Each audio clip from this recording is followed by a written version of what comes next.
Students, अगर मैं velocity, displacement या एक्सीलरेशन को स्ट्रेट लाइन में रिप्रेजेंट करना चाहता हूँ। ये मेरी कोऑर्डिनेट एक्सिस अगर मैं बनाता हूँ कुछ इस तरीके से, ये वाई एक्सिस हो गया हमारा। दिस इज अवर ओरिजिन, और इसको इधर ले लेते हैं। ये नेगेटिव हो जाएगा हमारा। This is negative. और ओरिजिन से जो राइट हैंड साइड है उसको हम पॉजिटिव लेते हैं। ओरिजिन के जो ऊपर है वो भी पॉजिटिव हो गया, और ओरिजिन के जो नीचे है, नीचे कुछ इस तरीके से बना देते हैं। जो ये जो नीचे है उसको हमने नेगेटिव ले। अब स्ट्रेट लाइन मोशन का मतलब कि बिल्कुल सीधा जा रहा है, या तो एक्स एक्सिस के आगे जा रहा है राइट हैंड साइड, या लेफ्ट हैंड साइड जा रहा है, या ऊपर जा रहा है, या नीचे जा रहा है।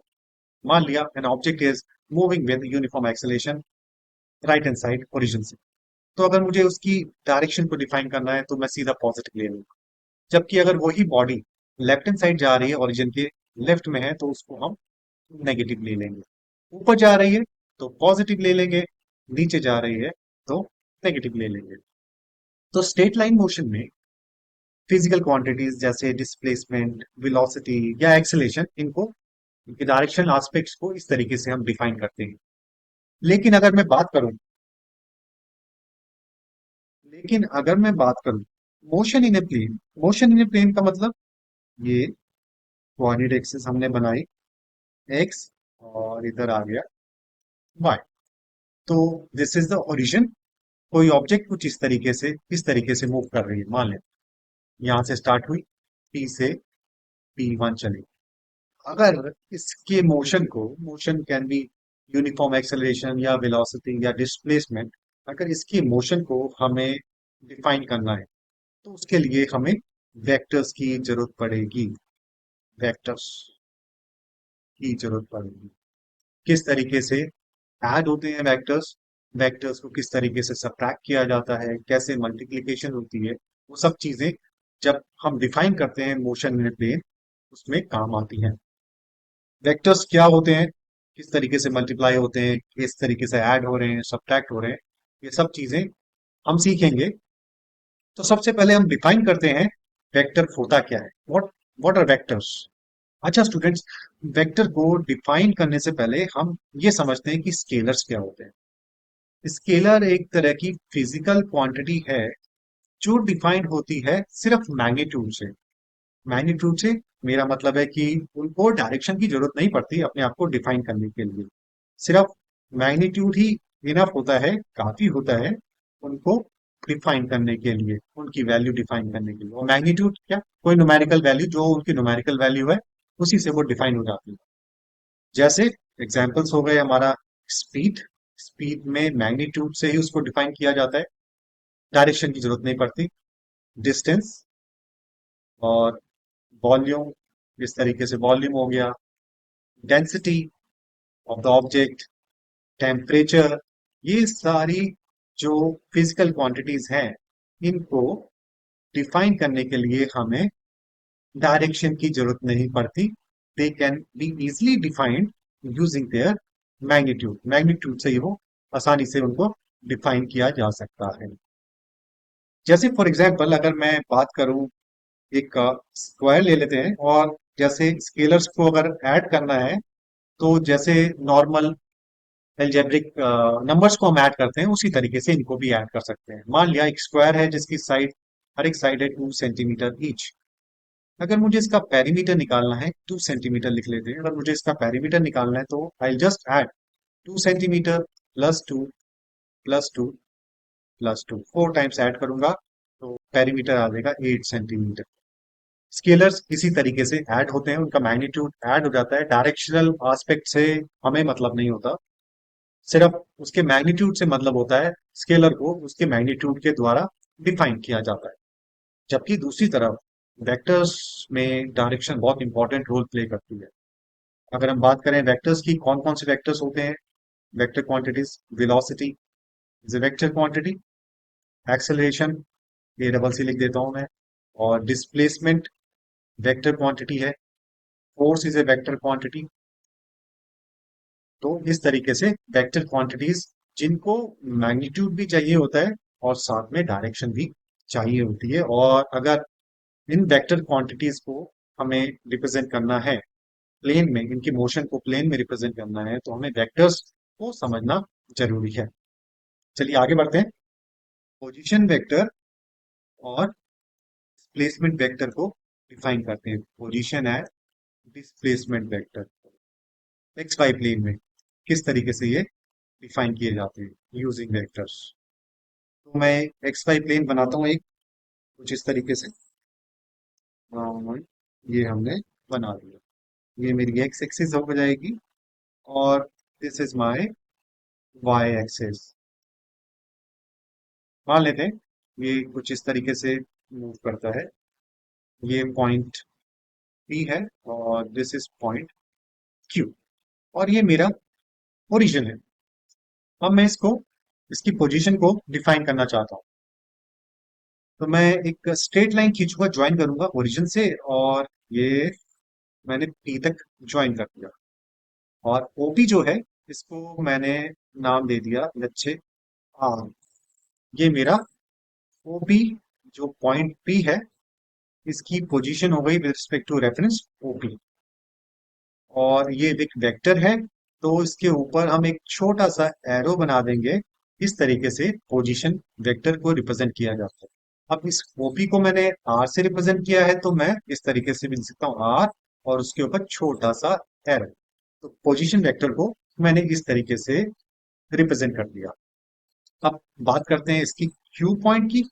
क्यू पॉइंट और अच्छा, ये जो दिस इज जो ओरिजिन से टच हो रही है वो टेल है इस पोजीशन वेक्टर की, और जो पॉइंट पी से टच हो रहा है उधर हम एरो कर देंगे जो कि इसकी डायरेक्शन को बताएगा। सो वेक्टर में हमें टेल देखने को मिलती है और एरो देखने को मिलती है। इस केस में टेल का जो एंड है वो ओरिजिन से स्टार्ट होता है, और जो एरो है वो पॉइंट पी पर पॉइंट करता है। अब हम उसी तरह पॉइंट क्यू को रिप्रेजेंट करेंगे, उसकी पोजीशन को डिफाइन करेंगे यूजिंग वेक्टर्स। तो मैं एक सीधी लाइन खींचूंगा, स्ट्रेट लाइन, जो कि पॉइंट क्यू को ज्वाइन करेगी ओरिजिन से। और ये मैंने एरो बना दिया इसका, और इसको नाम दे देते हैं आर डैश। तो ये मेरा पोजीशन वेक्टर हो गया ओ क्यू, और इसके ऊपर मैंने एक एरो बना दिया, वेक्टर से रिप्रेजेंट किया। एरो का मतलब ये डायरेक्शन है इसके पास, और इसको मैंने आर डैश किया है, तो आर डैश पर एक छोटा सा एरो बना दिया। तो इस तरीके से पॉइंट ऑब्जेक्ट अगर पॉइंट पी पे था, उसकी पोजीशन को हमने इस तरीके से डिफाइन किया। जब ये ऑब्जेक्ट पॉइंट क्यू पर पहुंच गया पॉइंट ऑब्जेक्ट, तो इसको हमने आर डैश से रिप्रेजेंट कर दिया। एक चीज और है, अगर डिस्टेंस डिस्प्लेसमेंट उसकी जो साइज है ऑब्जेक्ट की साइज से बहुत ज्यादा है, तो हम उस ऑब्जेक्ट को पॉइंट ऑब्जेक्ट ले लेते हैं। अब मैं बात करूं डिस्प्लेसमेंट की। ये तो हमने बात की पोजीशन की। ये जो दो चीजें हैं, ये पोजीशन को रिप्रेजेंट करती है, पोजीशन को दर्शाती है ऑब्जेक्ट की। अब हम बात करें कि ऑब्जेक्ट की डिस्प्लेसमेंट क्या हुई। तो डिस्प्लेसमेंट को रिप्रेजेंट करने के लिए मैं पॉइंट पी से एक सीधी लाइन खींचूंगा जो कि क्यू तक जाएगी, और इस तरीके से एरो बना देंगे। तो जो मेरा पी क्यू है वो हो गया डिस्प्लेसमेंट वेक्टर। ऊपर हमने एरो बना दिया, ये डिस्प्लेसमेंट वेक्टर हो गया, और साथ में इसको हमने नाम दे दिया आर डैश माइनस आर, या इस तरीके से बोल सकते हैं हम आर डैश माइनस आर। ये हो गया हमारा डिस्प्लेसमेंट वेक्टर।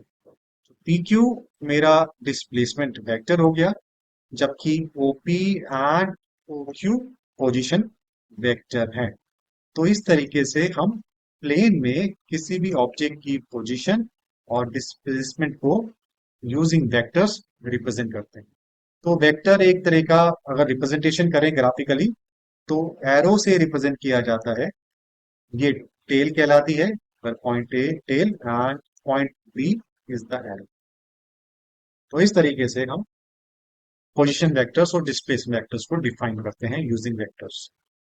अब मैं बात करूं इक्वालिटी ऑफ वेक्टर्स की, कि अगर दो वेक्टर हैं, अगर वो इक्वल हैं, तो किस तरीके से हम पता लगाएंगे इक्वालिटी यूजिंग ग्राफिकल मेथड से।